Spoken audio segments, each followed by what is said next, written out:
অন্য হাদিসের মধ্যে এসেছে আল্লাহর হাবিব সরকারে মদিনা তিনি বলে দিয়েছেন বিবির সাথে কেমন আচরণ করবেন। আপনি যখন একটা শার্ট কিনবেন বিবির জন্য চাহিদা অনুযায়ী একটা কিনে নেবেন। আপনি যখন চা খাবেন বিবির জন্য চার ব্যবস্থা করবেন। আপনি যখন মিষ্টি খাবেন বিবির জন্য মিষ্টির ব্যবস্থা করবেন। কারণ আপনি তো বিবিকে খাটান বন্ধু দাসী মনে করে, ঠিক কিনা বলেন? কাল কিয়ামতের দিন বিবি যদি আপনার এগেইনস্টে দাঁড়িয়ে যায় বাঁচতে পারবেন না, এবং বিবির এগেইনস্টে যদি স্বামী দাঁড়িয়ে যায় ওই বিবিও বাঁচতে পারবে না, ঠিক কিনা বলে? আপনি দুই দিকেই কিন্তু কি করতে হবে? সমান বিচার করতে হবে। যেমন এক্সাম্পল, আপনার জন্য একটা ছেলের জন্য বিয়ে একটা পুরুষের জন্য চারটা, কয়টা? আপনারে বরাদ্দ দিয়েছে আল্লাহ প্রথমে চারটা।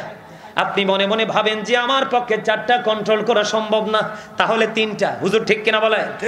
আপনি মনে করেন যে আমার জন্য তিনটা কন্ট্রোল করা সম্ভব না, তাহলে দুইটা।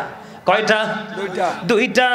আপনি মনে করেন না না দুটো কন্ট্রোল করা সম্ভব না, তাহলে একটা। আল্লাহ শুরু করছে চারটা দিয়ে আর আপনি শুরু করেছেন উল্টো দিক দিয়ে। আপনি কিন্তু মনের মধ্যে শয়তানি আছে। তারপরে আপনি প্রথম একটা করলেন গরিবের, এরপরে গিয়ে করলেন আরেকটা গরিবের, এরপরে গিয়ে করলেন আরেকটা গরিবের। একটার খবর আরেকটা জানে না। আপনি ভাত দিচ্ছেন না, কাপড় দিচ্ছেন না। মনে রাখবেন একটা বিবি শুধু ভাত কাপড়ে সন্তুষ্ট নয়, তার দাহি শারীরিক চাহিদাও থাকে, ঠিক কিনা বলে? আমার চোখের দেখা বন্ধু, আমার চোখের দেখা একজন, তিনি কি করেছেন, ওনার ছেলে মেয়ে 5-6টা হয়ে গেছে, বড় বড় হয়ে গেছে। পরে কেমনে জানি আরেকটারে গলায় ঝুলাইছে। ওইটারে গলায় ঝুলানোর পরে আমার মনে পড়ে না প্রথম বিবির কাছে একটা দিনের জন্য সে গিয়েছে। বন্ধু, আমাদের দেশের মধ্যে ব্যভিচারের শেষ নাই। বৈধ বিবির সাথেও বন্ধু বৈধ ব্যবহার করা হয় না। আল্লাহর হাবিব বলেছেন যদি তুমি কি না করতে পারো, তুমি যদি একটা চারটা বিয়ে করো আপত্তি নাই, তবে সব দিক দিয়ে তুমি সমান বিচার করতে হবে। কি করতে হবে? সমান বিচার করতে হবে। সমান বিচার। যেমন চারটা করছেন বিয়ে, 2 লাখ করে কাবিন করছেন, কয় লাখ? উসুল দিছেন 50,000, কত? আরো পুরো 1.5 লাখ করে দিতে হবে মোহরানা। দিতে হবে কি হবে না? বন্ধুরে আমার, বর্তমানে আগের যুগের অনেক স্বামীরা বিবিকে মোহরানা না দিয়ে চলে গেছে। আল্লাহর হাবিব সরকারি মদিনা তিনি জানিয়ে দিয়েছেন একজন স্বামী যদি বিয়ে করেছে, স্বামী স্ত্রীর সাথে তার মেলামেশা হয়েছে, দীর্ঘ জীবন লম্বা জীবন কাটিয়েছে, সক্ষমতা ছিল, কিন্তু বিবিকে সে তার মোহরানা দিয়ে কবরে যায়নি। আল্লাহর হাবিব সরকারি মদিনা তিনি জানিয়ে দিয়েছেন কাল হাসরের দিন এমন আযাবের মধ্যে স্বামীকে ফেলানো হবে, জিনাকারীদের অন্তর্ভুক্ত করে তাকে জাহান্নামে নিক্ষেপ করা হবে। জোরে জোরে বলেন নাউযুবিল্লাহ। বুঝছে শুননা বিবির সাথে ব্যবহার করতে হবে, দাসী মনে করবেন না। এই আপনার থেকেই কিন্তু বিবিকে বানানো হয়েছে। এটা কিন্তু অন্য কোনো কিছু না, সহজ কোনো কিছু না। এটা কিন্তু অত্যন্ত গুরুত্বপূর্ণ একটা জায়গা। আবার অনেক বিবি আছে বন্ধু ঘরে স্বামী রেখে আরেক পুকুরে সাঁতার কাটে, আছে না নাই? আমাদের দেশে দেখা যায় কি যায় না? কথা কয় না। মেয়ে বিয়ের উপযুক্ত, মেয়ে বিয়ের উপযুক্ত, ছেলে 1 বছর পরে বিয়ে, এসএসসি দিব, চলে গেছে। নাউজুবিল্লাহ কোন নাউজুবিল্লাহ। ও স্বামী তো সারাদিন পরিশ্রম করলো, কি করলো? পরিশ্রম। সারাদিন পরিশ্রম করছে স্বামীটা, রাতের বেলা আসছে, বিছানায় গেছে, তোমাকে কাছে ডাকলো, তুমি কি করলা না? স্বামীর ডাকে সারা, স্বামী ডাকছে এদিকে তাকাও, তুমি ডাকছো অন্যদিকে তাকিয়ে আছো। স্বামী তোমাকে কাছে ডাকছে, তুমি দূরে চলে যাচ্ছ। আল্লাহর হাবিব জানিয়ে দিয়েছেন স্বামী তোমাকে কাছে ডাকলো বলো ভালোবেসে, আদর করে, মায়া করে তোমাকে কাছে ডাকলো, তুমি তোমার স্বামীর কাছে আসলা না, মুখটা উল্টো দিকে ঘুরিয়ে তুমি সারা রাত কাটিয়ে দিলা। আর স্বামী মনের দুঃখে তোমাকে ডিস্টার্বও করলো না, কারণ ও তো জেন্টেলম্যান, ভদ্রলোক। তিনি কি করলেন? ওনার মতো করে তিনি রাত্রিটা কাটিয়ে দিলেন। আল্লাহ রাসূল জানিয়ে দিয়েছেন ওই নারীটাকে সারা রাত ভর লানতের ফেরেশতারা, অভিশপ্ত ফেরেশতারা খালি তাকে লানত দিতেছে, লানত দিতেছে। জোরে জোরে কর না নাউজুবিল্লাহ, আর জোরে কর নাউজুবিল্লাহ। এই আমাদের দেশে শয়তানির শেষ নাই। স্বামীর টাকা চুরি করে লুকাইয়া বাপের বাড়িতে রাখে, 6 মাস পর আইনা কয় আব্বাই দিছে, কথা কয় না? আছে না? হ্যাঁ আসেনি, কর না কেন? এটি আমার মুখস্থ কথা নয় তো, আমি কিতাব থেকে কালেক্ট করছি এগুলো। আজকে দেখিনি এটি, এগুলো মুখস্থ করছে, এগুলো উনি মুখস্থ করছে দেখতে দেখতে।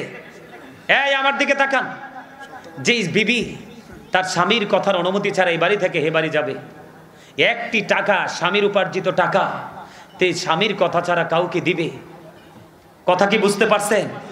ইভেন স্বামীর আমানত কথা পর্যন্ত, স্বামীর আমানত কথা পর্যন্ত অন্যের কাছে স্থানান্তর করা যাবে না। স্বামীর উপার্জিত একটা টাকা তার অনুমতি ছাড়া দেওয়া যাবে না। এই বাড়ি থেকে ওই বাড়ি যাওয়া যাবে না। আপনারা বাকিগুলো বুঝে নেবেন, কথা কি বুঝতে পারছেন? কি করবে? বাকিগুলো বুঝে নেবেন। সম্মানিত উপস্থিতি, স্বামী স্ত্রীর সম্পর্কের মধ্যে যদি কলহ থাকে, এটা পৃথিবীর মধ্যে সবচেয়ে বড় গজব। এই সংসারের মতো অশান্তির সংসার আর পৃথিবীতে একটাও নেই। আমার দিকে তাকান, ঠিক আছে? এখন এই জায়গাটা থেকে উঠে আসতে হলে আপনাকে আমাকে একটা কাজ করতে হবে, স্বামীও জেন্টেল স্ত্রীও জেন্টেল বানাতে হলে আপনাকে একটা কাজ করতে হবে। আল্লাহ রাসূল বলেছেন, সুন্দরীর পিছনে দৌড়াইও না। কি করিও না? সুন্দরীর পিছনে এই ইসলাম বিদ্বেষী, ইসলাম থেকে দূরে থাকে সুন্দর যুবক, স্মার্ট যুবক, সুন্দর যুবতী। এই যুবক যুবতীর চাইতে কান কাটা বাদী দাসী অনেক উত্তম, যেটা ধার্মিক। জোরে বলেন না কেন সুবহানাল্লাহ? সুবহানাল্লাহ। কান কাটা বাদী দাসী। আপনি বড়লোক পাইছেন, শিক্ষিত পাইছেন, কি সুন্দরীও পাইছেন, বংশের দিক দিয়ে খুব স্মার্ট বংশ, এটাও পাইছেন, কিন্তু আপনি কি পান নাই? ধার্মিক পান নাই। রাসূল বলেছে আউট, এখান থেকে তুমি কি করো? প্লেসটাকে চেঞ্জ করো, স্থান পরিবর্তন করো। এই মেয়েকে ঘরে তোলা যাবে না। কারণ যার মধ্যে ইসলামের রং নেই, তাকে নিয়ে তো তুমি রঙিন কোনো কিছু আশা করতে পারো না। আর বংশ নেই, সুন্দর নাই, বড় লোক না, কিন্তু মেয়েটা অত্যন্ত আল্লাহওয়ালা, একেবারে দরিদ্র পরিবারের। ওই মেয়েটাকে তুমি তোমার ঘরে বউ করে নিয়ে আসো, জোরে জোরে কন্যা সুবহান। তাহলে কি কোনোদিন ওই এই স্ত্রী দ্বারা কি হবে না? ক্ষতিগ্রস্ত হবে না। এখন আপনারা তো বর্তমানে বাংলাদেশের যে একটা রোলস তৈরি হয়েছে, ছেলের বাবা যদি বড়লোক হয়, এটা কি মদ খায় না, গাঁজা খায় না, ইয়াবা খায়? এটার দিকে তাকাই না আমরা, তাকাই? এই বর্তমানে ম্যাক্সিমাম মেয়েরা, আজকে খবর পাইছি, আজকে আমার এক আত্মীয়, আজকে সকালে খবর পাইছি, আমার এক রিলেটিভ ফোন দিয়ে বলতেছে মেয়েটার বিয়ে হয়েছে, বিয়ে হওয়ার পরে মনে শ্বশুর বাড়িতে গেছে, একদিন না দুই দিন থেকে আবার আড়াল্লা খাটতে আসছে, আসার পরে মেয়েরা অনেক বড় লোক, ছাদের উপরে মেয়ে বসছে আর কি, নতুন বিয়ে হয়েছে, বুঝিনি তো, ছেলে মেয়ের মধ্যে একটা আনন্দ। তখন স্বামী স্ত্রীকে ছেড়ে শ্বশুর বাড়ির বিল্ডিং এর পিছনে গেছে। মেয়ে কিন্তু এটা বুঝতে পারছে, কি করছে? মেয়েটা বুঝতে পারছে, মেয়েটা স্বামীকে খুব কড়া চোখের দৃষ্টিতে নজরে রাখছে। এখন সে চাইয়া দেখে ছেলেটা নাকি মুখের মধ্যে দাঁতের গোড়ায় কি নাকি পুড়াইতেছে। এখন তো মেয়ে দেখে বুঝে ফেলছে যে ছেলে তো নেশা করে। কি করে? নেশা করে ছেলে, এই লয়ে বাস হবে না। এবার ছেলে মেয়ে দৌড়ে চলে গেছে, যায় আগে মার কাছে বলছে, মা যাইয়া বাবার কাছে বলছে যে আমার মেয়ে তো কমেন্টস করছে ছেলে নাকি নেশা করে, আজকে শ্বশুর বাড়ি এসে নেশা করছে। তোমরা এখন যাইয়া দেখো তোমাদের জামাই, ছেলে কিন্তু স্মার্ট হ্যান্ডসাম হিরো, পয়সার কোনো অভাব নেই। এই আমি আপনাদেরকে মনে রাখবেন বলে এখন শরীফ থেকে শরীফে একটা শব্দ বের হয়েছে না? এইটা ছিল হযরত লূত আলাইহিস সালামের জামানায়। ব্যভিচার, এটাকে বলা হয় বলৎকার, ঠিক কিনা বলেন? সমকামিতা, একটা পুরুষ একটা পুরুষের দিকে আসক্ত হওয়া। আমি সব সময় বলি, the rich are not always happy, ধনীরা সব সময় সুখী নয়। বাংলাদেশের ইতিহাসে যত নষ্টামি, যত কুলুষিত করার জন্য যত কর্মকাণ্ড, সবগুলো হয় বড় লোকের ছেলে মেয়ের দ্বারা, ঠিক কিনা বলেন? আমি আল্লাহু আকবার, ইয়া রাসূলুল্লাহ, জিন্দাবাদ জিন্দাবাদ। এই আমার দিকে তাকান, আমি কিতাব থেকে কালেক্ট করেছি, বড় লোকের সন্তানদেরকে সাথে গরিবের সন্তানেরা তোমরা কোনোদিন মিশবে না, কোনোদিন মিশবে না। সমাজের অভিশাপ নাকি বড় লোকের, ম্যাক্সিমাম বড় লোকের সন্তানেরা, কারণ তাদের বাবার টাকা আছে, ক্ষমতা আছে, পিস্তল আছে, তাদের লাঠিয়াল বাহিনী আছে। একটা মেয়ের ইজ্জত নিতে দেরি করে না, স্বামীর ঘর থেকে বিবিকে বের করতে তারা দ্বিধা করে না, ঠিক কিনা বলেন? আমার কথা নয় বাবা, এগুলো আমার কথা নয়, কিতাব থেকে কালেক্ট করা কথা। জিনা ব্যভিচার আজকে সমাজের মধ্যে বলৎকার, আপনার এই ব্যভিচার এগুলো কিন্তু বাড়বে, সম্ভাবনা খুবই খারাপ, ঠিক কিনা বলেন? আমি পুরুষ আমি বলে আবার মনে মনে মহিলা, এরা কোনো কথা হইল? আরে ইসলামের ইতিহাসে, আরে ইসলামের ইতিহাস খুলেন, ইসলামের ইতিহাসে কত সৌন্দর্য আমাদের জন্য অপেক্ষা করতেছে, আপনি সেগুলো তুলে আনতে পারলেন না। আপনার কত বড় বুদ্ধিজীবী, কয়দিন আগে বড় বান্দর, মেজো বান্দর, সেজো বান্দর, ছোট বান্দর, মাঝখানে দিছে ছোট্টা বান্দর। কথা কন না কেন? কোরআন হাদিস গেটে দেখলাম মানুষের উৎপত্তি স্থল কোথায়? এই নষ্ট বুদ্ধিজীবী, বুদ্ধি প্রতিবন্ধী কয় আমরা বলে বানর থেকে আইছি, মানা যায়? আরো জোরে বলে। সম্মানিত উপস্থিতি, এই জন্য বললাম, মেয়েটা যখন বাবাকে বললেন বাবা, বাবা হি ইজ ক্যারেক্টারলেস, যে চরিত্রহীন, তার সাথে সংসার করা যাবে না, সাথে সাথে মেয়েকে আটকিয়ে ঠিক এই জায়গায় একবারে সবকিছু ডিসকাস করে ছেলেকে বিদায় করে দিয়েছে।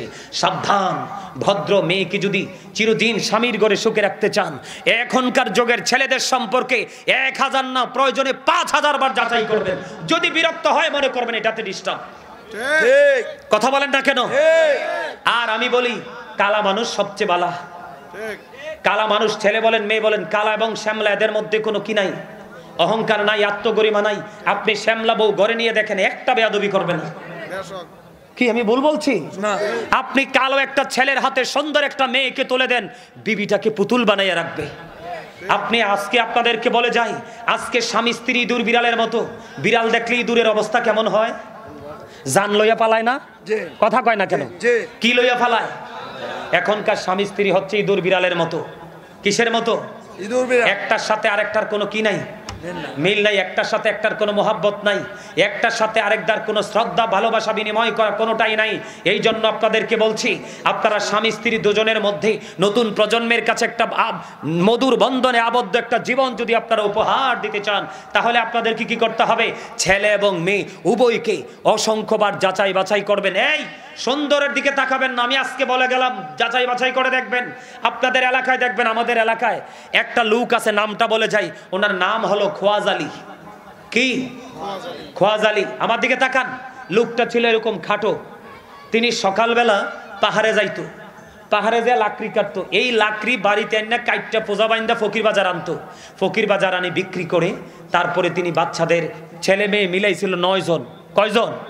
ছেলে মেয়ে ছিল তার 9 জন। বড় মেয়েটাকে বিয়ে দিছে, মেয়েটা একটু কালো, ছেলেটা একটু স্মার্ট। ছেলেটার করে কিন্তু অনেক যন্ত্রণা ভোগ করছে। বাকি যে জামাইগুলো কালো কালো কালো কালো দেখে জামাইগুলোকে বিয়ে দিছে, মোটামুটি একটা কালো একটা শ্যামলা। বাকি যে 4টা মেয়ে অত্যন্ত ভদ্র, ছেলেগুলো নম্র ভদ্র, খাটো দেখবেন না, লম্বও দেখবেন না, তার চরিত্র দেখবেন মেয়ের ক্ষেত্রে এবং ছেলের ক্ষেত্রে। স্বামী স্ত্রীর মধ্যে যখন মিল মহাব্বত বেড়ে যাবে, তখন এদের মধ্য দিয়ে তৈরি হবে সন্তান, নুরানি সন্তান। আমার কেন বললাম, একটা মানুষের বডিতে গুরুত্বপূর্ণ 3টা জিনিস, বাকিগুলো বলবো না। কয়টা? 3টা। একটা হলো হাড়, আর 2টো হলো, একটা হলো গোস্ত আর একটা হলো রক্ত। বাবা থেকে তৈরি হয় সন্তানের বডির হাড়, আর মা থেকে তৈরি হয় সন্তানের বডির গোস্ত এবং রক্ত। এই 2টো জিনিস। এই জন্য বাবা মা যদি দুটোটা মধুময় হয়, সন্তানও হবে মধু, মিষ্টি। এটা প্রেমময়, বিবেকবান, নৌরানি।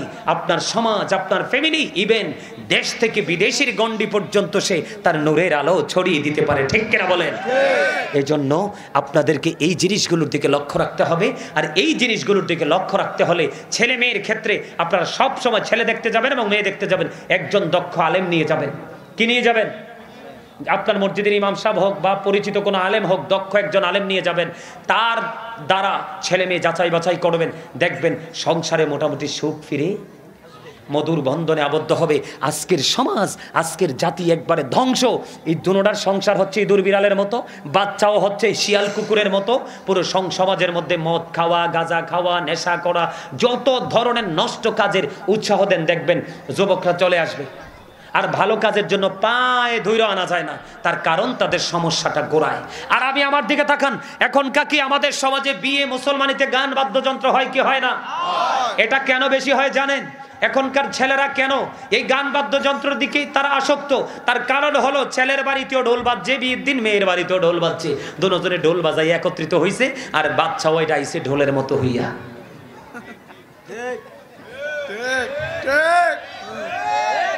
কি মিথ্যা কইছি? এই মিয়া, ধরেন এটা মোবাইল, আপনি লাগাই দেন গাজী সুলাইমানের গজল, পাইলে নিরালাই গো নবী পাইলে নিরালাই, পাইলে নিরালাই গো নবী পাইলে নিরালাই, দুই কদমে চুমু খাবো, দুই কদমে চুমু খাবো, চরণে ধুলে মাখবো গায়ে, পাইলে নিরালাই গো নবী পাইলে নিরালাই।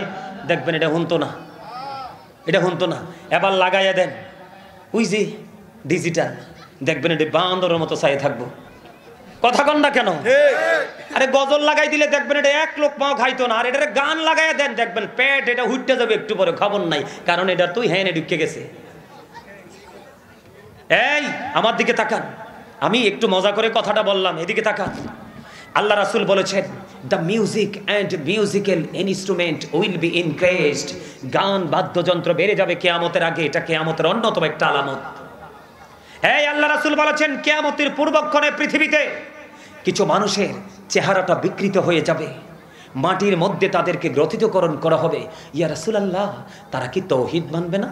তারা কি লা ইলাহা ইল্লাল্লাহ মানবে না? রাসূল বলেছেন মানবে। মুহাম্মদুর রাসূলুল্লাহ সাল্লাল্লাহু আলাইহি সাল্লাম, তারা কি রিসালাত মানবে না? রিসালাতও মানবে। আল্লাহ রাসূল বলেছেন ওয়া ইয়াসুমুন ওয়া ইয়াহুজ্জুন ওয়া ইউসাল্লুন, তারা নামাজও পড়বে, হজও করবে, রোজাও রাখবে। আল্লাহ মানবে, রাসূল মানবে, রোজা রাখবে, হজ করবে, নামাজ পড়বে। ইয়া রাসূলুল্লাহ, ইয়া হাবিবাল্লাহ, নবী নবী গো, তারপরেও কি তাদের এই সাজাটা বহাল থাকবে? নবীজি বললেন তারপরেও তাদের এই সাজাটা বহাল থাকবে। তার কারণ হলো অশ্লীল শব্দ দ্বারা যে গান রচনা করা হয়েছে, অশ্লীল শব্দ দ্বারা যে গান শুনলে, শব্দ শুনলে পুরুষ নারীর অন্তরে কুমন্ত্রণা, কুবুদ্ধি, কুচিন্তা পয়দা হয়। আছে না নাই এরকম গান? শুনেন নাই? কয়দিন আগে বাসমুরার তলে দিয়া গান যে কইতে কইতে গেছে, আমি এটি কইতে পারতাম না, নোংরা ভাষা। আল্লাহ আমাদেরকে এটি বলার জন্য জবান দেয়নি, আল্লাহ আমরারে জবান দিছে জিকির করতাম। সুবহানাল্লাহ। গান নবীজি বলতেছেন তুমি আল্লাহ মানবা, রাসূল মানবা, নামাজ পড়বা, রোজা রাখবা, হজ করবা, তারপরেও সাজা বহাল থাকবে। অশ্লীল শব্দ দ্বারা গান রচনা করা হয়েছে, মিউজিকের তালে তালে গান বাজানো হয়েছে, এই গানের আসর বসাবে এই জন্য। ঠিক কিনা বলেন? এই মিয়া, আমার কথা শুনলে আপনার আর হাসি ওঠে? আরে মিয়া, এই listen to me, follow me, আমার দিকে তাকান। শোনেন মজার খবর কই, আমার লগে কিন্তু লুক আইছে। কয়দিন আগে কইরে মাহফিলে গেছিলাম, বিশাল গেট, গেটে মনে খরচ করছে 5 লাখ, বিশাল মাহফিল, মুগ্ধ হয়ে গেলাম মাহফিল দেখে। মানুষগুলো ছিল মানে একবার এক্সপেরিয়েন্স। নবীনগর কোন গ্রাম না? নবীনগর কোন গ্রাম যে জানি না, কথা শোনেন। মাহফিলে গেছি, ওখানকার চেয়ারম্যান সাহেব মাহফিলে দিছে 5, মেম্বার সাহেব মাহফিলে দিছে মাত্র আপনার এই 5,000 টাকা। কত? আর এই পরের দিনই পাশের মাঠে নষ্ট শিল্পীরা আসবে, কোমর ঢুলাইবে, গান গাইবে, যুবকরা মজা পাবে। মাহফিলে পাও ধরে আনছে 5,000, পরের দিনের এই নষ্ট স্টেজের জন্য দিয়েছে স্বেচ্ছায় 70,000। কত? এই ভদ্রলোকের আড়ালে যে মুখোশধারী শয়তান, এই শয়তানগুলোর কারণে আজকে সমাজ শেষ। এই জন্য রাসূল বলেছেন, এই আমার দিকে তাকান, রাসূল বলেছেন characterless people will come in national power. রাসূল বলেছেন চরিত্রহীন যাবে, চরিত্রহীন লোক যাবে ক্ষমতায়। এই ক্ষমতায় চরিত্রহীন লোক যাওয়া মানে ইসলাম জাতি সব ধ্বংস হওয়া। কথা বলেন না কেন? কিছু কিছু জায়গায় এত নষ্ট মানুষ দায়িত্ব নিয়েছে, ইভেন মসজিদের মিম্বর পর্যন্ত দখল করে নিছে। আপনারা জানেন না? এই আমার দিকে তাকান অতিথি সাহেব, আপনারা স্পেশাল অতিথি আজকের মাহফিলের। আজ থেকে মনে হয় 15 দিন আগে বা আরো বেশি হতে পারে, আমাদের শহরের এক জায়গায় খতিব সাহেব জুম্মার দিনে সুদ নিয়ে আলোচনা করছে, কিন্তু তিনি জানতেন না সভাপতি যে ইন্টারন্যাশনাল সুদখোর। ঠিক ওয়াজটা করে নামতে দেরি, বলছে আগামী জুমায় আপনারা আসার দরকার নাই। এই জন্য বললাম স্বামী স্ত্রী এই দুটো জায়গা যদি ঠিক থাকে, তাহলে পৃথিবীতে ঠিকঠাক সব ছেলে এবং মেয়ে আসবে। পৃথিবীকে কলুষিত করার, ইসলামকে ধ্বংস করার কোনো চেষ্টা করে কেউ কি হতে পারবে না, সফল হতে পারবে না। আর না মনু এই কি কইলে হইবে? আচ্ছা, আপনাদের কাছে কি আমার কথাটি ভালো লাগছে? কার কার কাছে ভালো লাগছে একটু হাত তোলেন তো সোজা করে। আল্লাহু আকবার, ইয়া রাসূলুল্লাহ, শুভেচ্ছার স্বাগতম, শুভেচ্ছার স্বাগতম। সালাক আছে তো? আরে তে খুব সালাক, তে কিন্তু লাল গোলাপ শুভেচ্ছা দিয়ে লাইছে আমারে, বুঝছেন? আলহামদুলিল্লাহ কোন। আচ্ছা, যেহেতু আমাকে আচ্ছা আচ্ছা গাইবো, এই আমাকে যেহেতু আর 10টা মিনিট সময় দিছে, আমি আপনাদেরকে একটা আলোচনা করব যেটা আমার খুবই পছন্দের, শুনবেন? আচ্ছা, গজল একটা গামু আনি। আচ্ছা গামু, আচ্ছা গজলটাকে গাইলে তা। বিজ্ঞানীদের বিজ্ঞানী অঙ্গনবীজি, এমন দয়াল নবী আর হাইবানি, এমন দয়াল নবী খুঁজা হাইবানি। বিজ্ঞানীদের বিজ্ঞানী অঙ্গনবীজি, বলেন বিজ্ঞানীদের বিজ্ঞানী অঙ্গনবীজি। আবু বকর সিদ্দিকের শফে কামড়াইছে, অঙ্গনবীর থুতু দি ভালা হয়ে গেছে। আবু বকর সিদ্দিকের শফে কামড়াইছে, অঙ্গনবীর থুতু দি ভালা হয়ে গেছে। আরে সেই যুগে কি উসাবদ্ধ বেগুন ছিল নি, বলো সেই যুগে কি উসাবদ্ধ বেগুন ছিল নি। বিজ্ঞানীদের বিজ্ঞানী অঙ্গনবীজি, বলেন বিজ্ঞানীদের বিজ্ঞানী অঙ্গনবীজি। বিজ্ঞানীরা রকেট যোগে চাঁদের দেশে যায়, অঙ্গনবী রকেট ছাড়া মেরাজে শরীরে যায়। ঠিক কিনা বলো? এটা আমার নবীর মুজিজা কিনা? এখন কত বড় বড় পণ্ডিত মৌলবী বার হইছে, এটিও তো মানতে চায় না। আরে জেরে বল ঠিক না বেঠে? আরে জোরে এই কথা কইলে কেমনে হইব? মেম্বার সাহেব না এই মায়ের একটাও মারি পড়তো না। আরে যেই ভালোবাসা একবারে যাইয়া দাওয়াত দিয়েছে তো, আলহামদুলিল্লাহ কোন মহাব্বতে। বিজ্ঞানীরা রকেট যোগে চাঁদের দেশে যায়, অঙ্গনবী রকেট ছাড়া মেরাজে শরীরে যায়। আরে ওই যুগে কি রকেট বিমানে গুণ ছিল নি, বলো ওই যুগে কি রকেট বিমানে গুণ ছিল নি। বিজ্ঞানীদের বিজ্ঞানী অঙ্গনবীজি, আগের যুগের মানুষের সক্ষম হইতো, অঙ্গনবীর কাছে এলে ভালা হয়ে যাইত। আগের যুগের মানুষের সক্ষম হইতো, অঙ্গনবীর কাছে এলে ভালা হয়ে যাইত। আরে সেই বালা কি এই যুগেতে করতে হারবানি, বলো সেই বালা কি এই যুগেতে করতে হারবানি। বিজ্ঞানীদের বিজ্ঞানী অঙ্গনবীজি, বলেন বিজ্ঞানীদের বিজ্ঞানী অঙ্গনবীজি। এমন দয়াল নবী আর হাইবানি, এমন দয়াল নবী খুঁজা হাইবানি। বিজ্ঞানীদের বিজ্ঞানী অঙ্গনবীজি, মারহাবা। বরিশালের তারা কি মেসেজ লাগছে আমরা জানেননি, কয় হুজুর এটা তো নোয়াখালী এবং ফেনীর ভাষা। হ্যাঁ, নোয়াখালীর ভাষা গজল গাইছেন হুজুর, আমরা অনেক বেশি খুশি হব যদি আমাদের বরিশালের ভাষায় এই গজলটা আপনি গান। মারহাবা কর। আমি চেষ্টা করতেছি, বরিশালের ভাষা জানি তো, এটারে বরিশালের ভাষা ট্রান্সলেট করে গাইবো। আলহামদুলিল্লাহ কর।